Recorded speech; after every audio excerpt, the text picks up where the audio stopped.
Meu nome é Feliciano, sejam bem-vindos ao canal A Hora do Além. Para você que já é inscrito, muito obrigado mais uma vez pela presença. Para você que está chegando agora, expresso o meu muito obrigado e aproveito para pedir que faça sua inscrição no canal e ative o sino de notificações. Os vídeos aqui no canal são aos domingos, terças, quartas e sextas-feiras. Nesse vídeo, teremos relatos definados, então fiquem agora com a narração dos inscritos do canal A Hora do Além.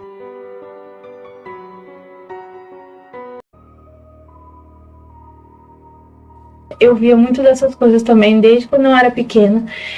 Até hoje, eu acho que a minha família...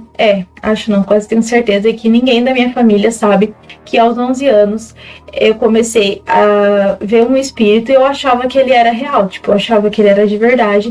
Era um garoto de 17 anos, só que ele era morto, gente. Ele tava morto, mas pra mim era real. Porque ele apareceu um dia do nada, eu brincando no meu quarto, e ele começou a conversar comigo, falando que me via sempre, que não sei o que, via que eu não tinha muitos amigos, amizades verdadeiras, e queria ser meu amigo. Daí eu, aceitei. Era uma coisa normal isso de uma criança aceitar ser amigo de espíritos? Pode até ser, ou pode ser que não. Porque até então, crianças têm amiguinhos imaginários, né, gente? Que às vezes não é só da imaginação da criança, não. Mas ele conviveu 3 anos comigo, e de vez em quando ele me possuía. E geralmente ele fazia isso na escola. Eu comecei a perceber que isso estava acontecendo, porque quando ele saía, assim, sei lá, do meu corpo, não sei, eu não sentia nada e pra mim tava normal. Daí minhas amigas começaram a notar um comportamento estranho.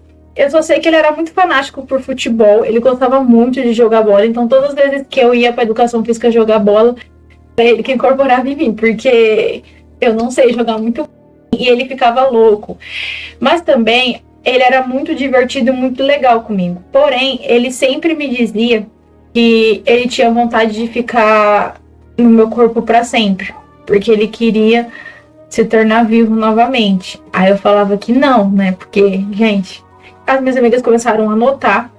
Ele andou fazendo coisas usando o meu corpo, gente. Vocês não têm noção. Graças a Deus, ele não fez coisas piores com as minhas amigas. Ele deu selinho, acariciou minhas amigas. Ai, que nojo, eu não acredito nisso, mas isso é verdade porque elas contavam pra mim. E depois ele mesmo me falava. Fora isso, depois de um tempo, eu pedi, na verdade, pra ele sumir. Que eu não queria mesmo mais ver ele e tal, porque estava atrapalhando um pouco a minha vida e alguém podia perceber que eu não era normal, né? Daí ele sumiu, ele foi embora.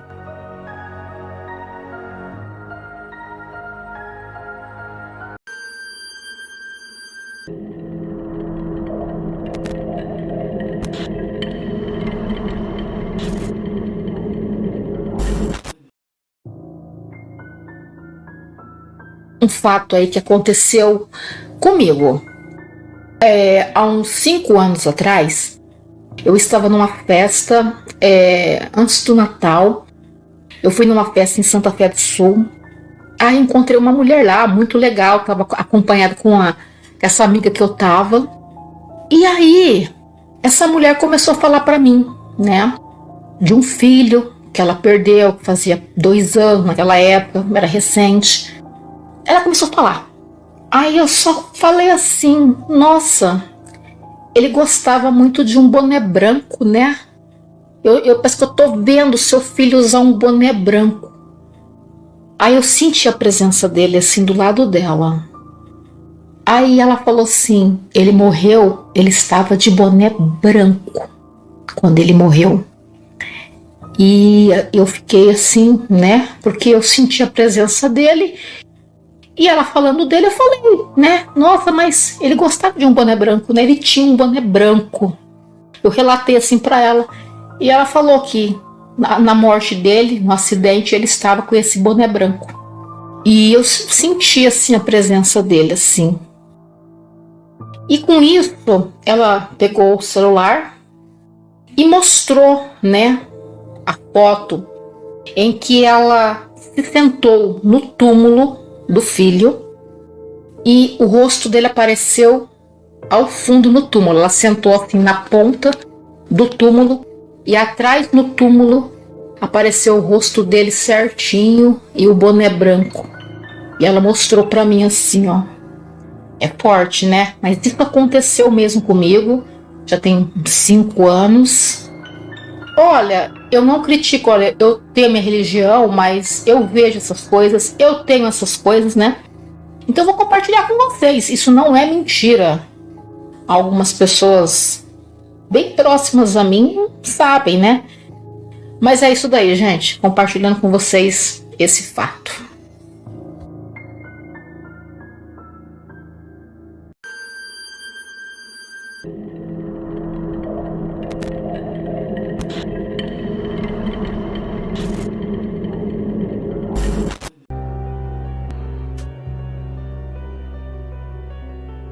Bem, a minha bisavó faleceu recentemente e eu acho que eu tenho a necessidade de compartilhar isso que aconteceu. Foi algo sobrenatural, foi algo paranormal, porque foi uma coisa que eu não sei explicar, mas foi um negócio bastante esquisito. A minha bisavó, ela veio de uma cidade muito pobre de Alagoas. A situação era terrível lá no ano de 1900, quando ela nasceu, na década de 30, década de 40, é que a minha bisavó veio para o Rio de Janeiro com a sua irmã. E como as coisas melhoraram pra cá, pelo Rio de Janeiro, eles decidiram trazer o resto da família aos poucos. Então trouxe a minha avó, depois trouxe a minha mãe, e assim foi trazendo sucessivamente. Que a minha bisavó que acabou criando a minha mãe, e a minha mãe era neta da minha bisavó, mas acabou sendo criada como filha.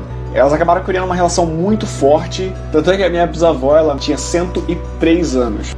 Curiosamente, eu nunca conheci ninguém que não gostasse da minha bisavó. Minha bisavó era uma pessoa que era, assim, ela era um doce de pessoa. Era uma pessoa incrível e ela passou isso pra minha mãe. E as duas tinham essa relação que eu disse. Tanto é que depois dos 100 anos ela começou a esquecer das coisas, a visão já não funcionava muito bem, a audição também não.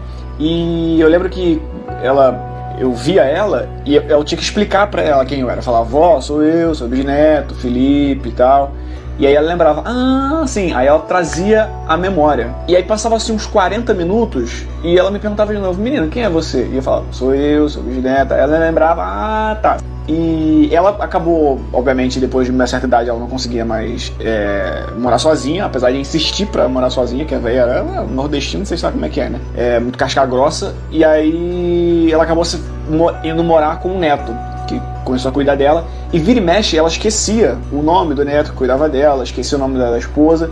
Mas a minha mãe não. A minha mãe era uma memória que estava sempre ativa na mente dela e ela nunca esquecia. Toda vez, minha mãe podia passar um mês sem ir lá visitar ela, que quando ela voltasse, ela batia o olho na minha mãe e falava, você eu conheço. E a memória estava sempre viva. E o que aconteceu foi que ela começou a adoecer aos 103 anos, e esse neto fez um vídeo, mandou pra minha mãe e falou, pô, olha só como é que a avó tá. Aí minha mãe falou, leva ela no hospital agora porque isso não é normal. Levou ela pro hospital, o médico falou que ela tinha tido um AVC e ela não estava mais conseguindo falar, não conseguia se comunicar, estava tendo problemas para evacuar e ela tinha tido um AVC. No hospital ela teve um outro AVC, entrou em coma. Ficou em coma lá, sendo mantida viva por aparelhos. Minha mãe não estava no Rio, minha mãe estava em São Paulo e ela veio desesperada para cá pro Rio para poder ver o que estava acontecendo com a minha bisavó. O que aconteceu foi que o médico disse que não tinha o que fazer. E que mesmo que ela tivesse, por exemplo, uma parada cardiorrespiratória, não tinha o que fazer, porque ela estava com um corpo tão frágil e tão velhinha que se tentasse fazer uma ressuscitação nela, ia quebrar os ossos dela. Então, se ela tivesse uma parada respiratória, não tinha o que fazer a não se assistir. E o que aconteceu foi que, como eu disse, a minha mãe veio correndo para cá, pro Rio de Janeiro, nem parou, botou o pé no Rio de Janeiro, foi correndo pro hospital para ver como é que a minha bisavó estava. Ela estava toda entubada, já desacordada. Minha mãe ficou um tempo lá com ela. Então minha mãe fez uma oração por ela, ficou um tempinho lá com ela e é isso. Ela estava também com um princípio de pneumonia. Então minha mãe foi lá, se despediu da minha bisavózinha e foi para casa. Acontece que eu fiquei sabendo disso só depois. Nesse mesmo dia, eu não sabia que minha mãe já estava no Rio. Eu estava dormindo. E eu estava deitado no meu quarto e eu abri os olhos e eu vi alguém. Estava escuro, lógico, né, de noite. Eu vi alguém parado do lado da minha cama e com o rosto muito próximo assim do meu, muito próximo, a cara colada na minha, e tipo respirando em cima de mim assim. E eu senti claramente alguma pessoa fisicamente ali parada, não é que eu achei que tinha, eu senti realmente uma pessoa parada e ali do meu lado assim. E quando eu dei por mim que tinha aquilo ali, meu corpo meio que tentou se mexer. No que eu despertei não tinha ninguém. Só que rolou um bug na minha cabeça que eu não sabia se era sonho e tal. E eu levantei e comecei a andar pela casa. Eu comecei a andar pela casa procurando pra ver quem que tinha entrado na minha casa. E fui no banheiro, fui na cozinha. Só que aí depois de um tempo andando pela casa eu falei, porta fechada, janela tem grade, não faz sentido nenhum ter alguém na minha casa. Por que teria alguém na minha casa? Aí eu falei, pô, que loucura, bicho.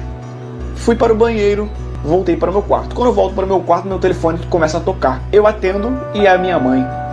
E aí minha mãe falou, Felipe, olha só pra avisar que a sua bisavó acabou de falecer. Eu falei, hã? Ela falou, sua bisavó foi internada, acabou de falecer no hospital. Tinha acabado de acordar e fiquei assim meio, pô, bicho, será que eu tô acordado? Isso é um sonho? Minha mãe me ligando falando que a minha bisavó morreu do nada. Mas o que passou pela minha cabeça foi, e se, sei lá, de alguma forma a minha bisavó, ela, talvez depois de ter morrido, ou pouco antes de morrer, de alguma forma, ela se desconectou do corpo e ela, sei lá, tentou procurar a pessoa que mais importava a ela. Ela queria ver, pelo menos uma última vez, a pessoa que mais importava a ela, que era minha mãe, e veio pra cá. Só que não encontrou minha mãe porque minha mãe não estava aqui, minha mãe estava em São Paulo. E aí, talvez, sei lá, ela ficou algum tempo olhando pra mim e conheço essa pessoa, mas não é essa que eu estou procurando. Mas no velório da minha avó, vendo a minha avó ali, eu pensei que foi algo sobrenatural, que foi algo paranormal, porque foi uma coisa que eu não sei explicar.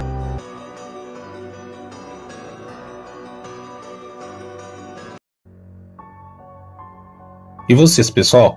Gostaram dos relatos? Deixe a opinião de vocês nos comentários. Para quem quiser enviar seu relato, eu deixei na descrição do vídeo o link que vai direto para o meu WhatsApp e o e-mail do canal. Muito obrigado, Rosana, Felipe e Tatiane. Gratidão por terem compartilhado seus relatos nessa coletânea. Pessoal, eu gostaria de agradecer a cada um de vocês que está sempre aqui no canal, deixando o seu like, compartilhando, comentando. Eu peço para que Deus abençoe a cada um de vocês e suas famílias. Muito obrigado e até o próximo vídeo.